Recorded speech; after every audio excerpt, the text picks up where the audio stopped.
alamin natin yung sitwasyon naman dyan po sa Mendiola, kung saan sumugod ang mga taga-suporta ng dating Pangulong Rodrigo Duterte. Alamin natin sa report ni Troy Gomez live. Troy, magandang gabi. Mga kapartner, magandang gabi sa inyo. Sa ngayon ay isinara na ang eastbound lane ng Recto Avenue. Ito ay matapos sumugod ang mga supporters ni dating Pangulong Rodrigo Duterte dito sa Mendiola. Dala nila mga kapartner ay ang kanilang panawagan at matibay na suporta para sa dating lider ng bansa. Sa gitna ng sigawan at pagwawagayway ng watawat ng Pilipinas, mariing ipinahayag ng mga taga-suporta ang panawagang Bring Him Home, isang matinding pagpapakita ng kanilang pagmamahal at paninindigan para kay Duterte. Sa isang maiksing programa kanina, isinagawa rin ang pagsisindi ng kandila bilang bahagi ng paggunita sa kanyang ika-80 kaarawan. Bukod sa selebrasyon, naging sentro rin ng pagtitipon ang matinding pagpuna sa nila paglapastangan ng gobyerno sa soberanya ng bansa at sa paglabag sa karapatan ni Duterte matapos itong arestuhin ng International Criminal Court o ICC. Ayon sa mga organizer, hindi Mendiola ang orihinal na venue ng pagtitipon. Una nilang pinili ang Liwasang Bonifacio, ngunit anila may ibang grupong nauna nang gumamit ng lugar. Ang kanilang ikalawang opsyon, which is the Bonifacio Shrine sa may Kartilya ng Katipunan, ay hindi rin natuloy. Dahilan kaya't napadpad sila rito sa Mendiola upang ipagpatuloy ang kanilang panawagan. Mga kapartner, sa ngayon, kung mapapansin ninyo dito sa aking likuran ay parami ng parami at palakas ng palakas ang sigaw ng mga suporta ng mga kasama kababayan natin na andito. Pero habang palakas po sila ng palakas, ay patuloy naman silang tinututukan ng kapulisan na andito sa kabilang side upang bantayan ang seguridad dito sa Mendiola. Mula dito sa Mendiola, mga kapartner, balik po sa inyo. Si partner, Coach Oli, may katanungan, partner Troy.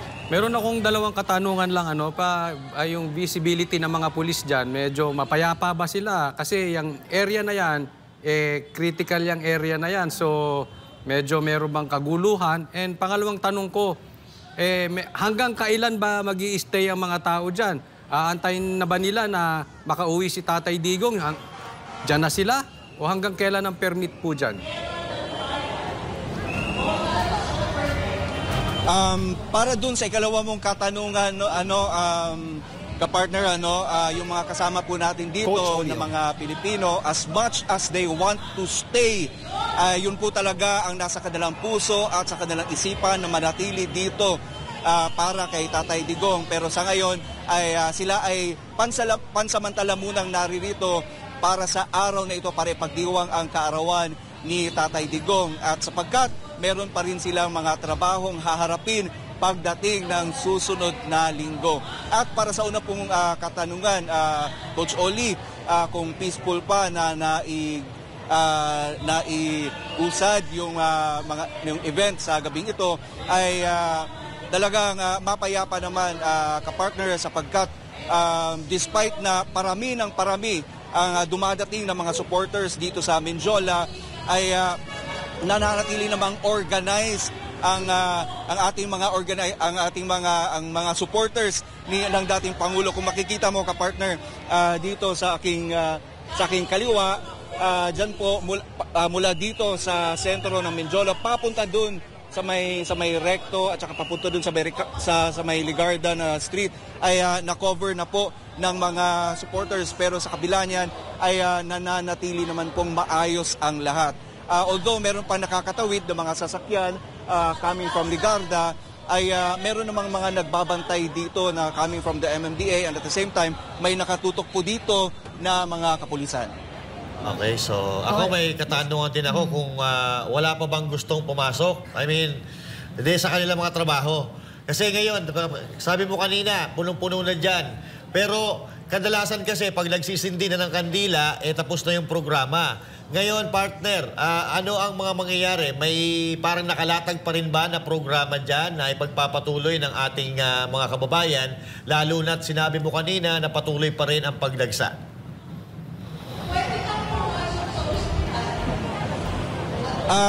Coach Oli, Master. hindi kita marinig na maayos, pero sasagutin kita in the best way that I can dahil na rin sa ingay dito sa paligid. Okay. Sa ngayon, tuloy-tuloy pa rin ang programa at yung mga supporters dito, ang sinisigaw nga nila ay bring him back. Pero bukod pa dyan, ang sinisigaw din nila ay maraming dapat pagkatutukan ang ating gobyerno bukod pa dun sa paglilitis o pagpapanagot sa dating Pangulo mula sa mga kaso na wala naman talagang walang masyadong bigat para sa kanila. Coach Oli. Thank you. Mga question mo ba kayo? Alright, maraming salamat, Troy Gomez, live mula dyan sa Mendiola.